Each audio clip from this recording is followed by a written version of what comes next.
Way back in 1948, the aerospace engineer Wernher von Braun wrote a novel called Project Mars. It was science fiction, but it included scientific calculations for manned missions, as well as one shockingly prophetic line. The Martian government was directed by 10 men, the leader of whom was entitled Elon.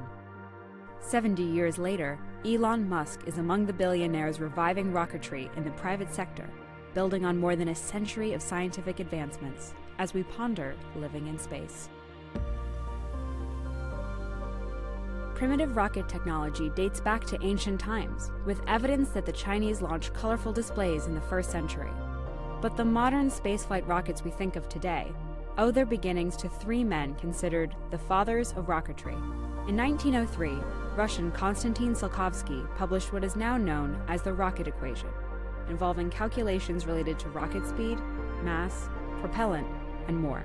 Then, in 1926, American Robert Goddard launched the first liquid-fueled rocket, and he studied propulsion throughout his life, often paying out of his own pocket for the research. Rounding out the trio is Hermann Oberth, a Hungarian-born physicist in Germany who greatly advanced the idea of using multiple stages in rocket travel to make it to space. But it was decades later that rockets captivated mainstream interest via the space race. The Soviets were the first to use a rocket to send something into space, the Sputnik 1 satellite, in October 1957. The US launched its own satellite a few months later.